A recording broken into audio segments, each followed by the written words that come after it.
Good afternoon, ladies and gentlemen. My name is Tiffany Wiggins, and I represent the National Advocates for Pregnant Women, and we are a group that works to secure the human and civil rights, health, and welfare of all women, focusing specifically on pregnant and parenting women and those who are most vulnerable: low-income women, women of color, and drug-abusing women. I appreciate the opportunity you have given me to come out and speak on an important issue, and that is discrimination against pregnant women in the workplace. I am very knowledgeable regarding this topic, and I represent the thousands of women across this nation who have faced discrimination within their work environment, past and present. My goal for today is to urge members of Congress to strongly consider enacting H.R. 5647, the Pregnant Workers Fairness Act, because the degree of which pregnant workers are discriminated against is extremely high in this country. My major concern is that without the enactment of this bill, the scope of this problem will continue to grow. Just over the past decade, the number of pregnancy discrimination charges has increased by 35%, and about 1 in 5 charges filed by women involve claims of pregnancy discrimination just in America.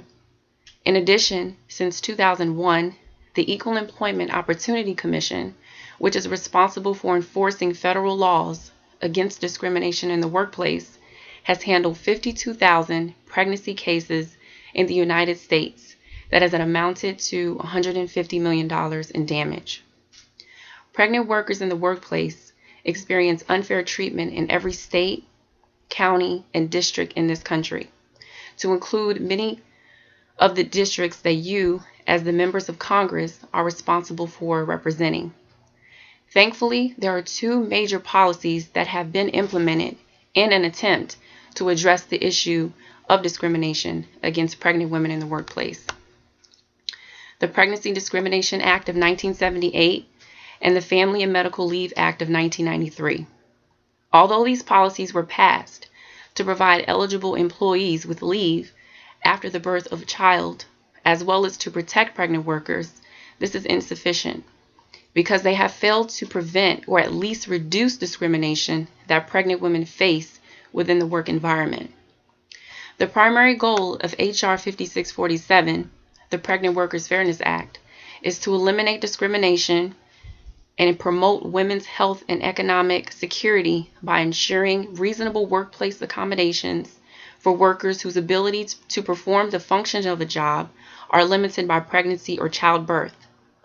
So not only will passing this bill aid in the reduction or prevention of discrimination against pregnant women in the workplace, but it will require that employers seek to accommodate pregnant women at work, which is very important, because pregnant workers in some cases work in physically demanding jobs such as truck driving, police work, healthcare, retail sales, or as servers in restaurants.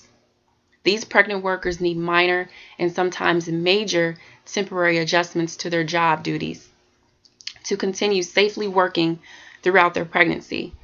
Also, studies suggest that when pregnant workers' needs for accommodations are met, employers can anticipate improved productivity and workplace flexibility, which improves employee retention and heightens employers' ability to attract new employees, which is good for the overall bottom line. Additionally, instead of receiving accommodations that would allow them to continue working safely, many pregnant workers have been forced out on leave or out of their places of employment permanently.